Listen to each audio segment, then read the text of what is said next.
My name is Anne Marie Coombe, and I've been diagnosed with neuroendocrine cancer.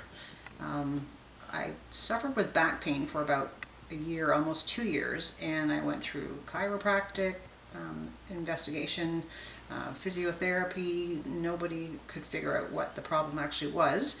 And it took about 2 years to find out what, for my doctor to actually send me for a complete bone scan. Once the bone scan was done, that's when they were able to find that I did have cancer. And it took a very long time for them to actually diagnose what type of cancer it was. My doctor called me at work and asked me to come in after I had the bone scan completed.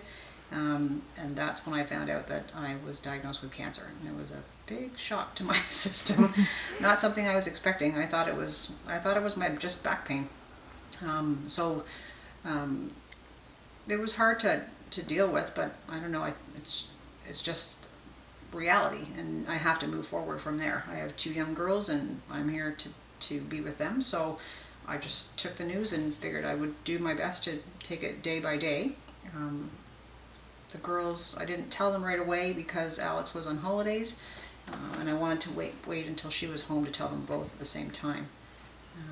And that happened probably for about 2 years, December 13th of 2015, when I was diagnosed. And at that point, I left work. I was in a lot of back pain, had a lot of pain in my back, and took the time right off immediately. I left work and started therapy with my doctors.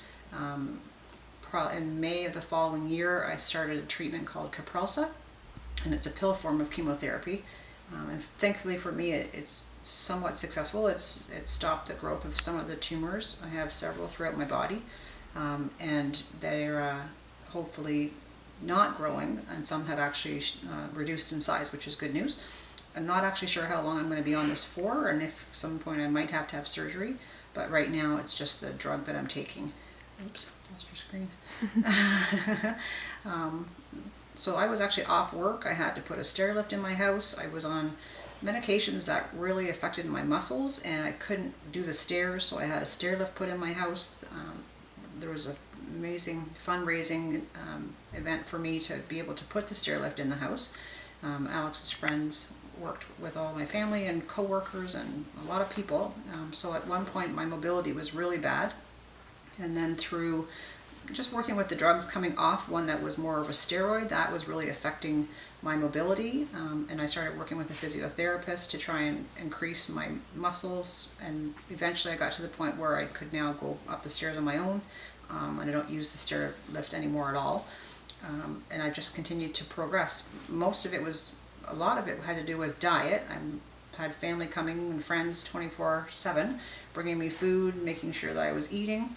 And with that and the exercises I was doing, I put a lot of weight back on and muscle mass. So I was able to stop using the stair lift and just get back to a somewhat normal physical activity.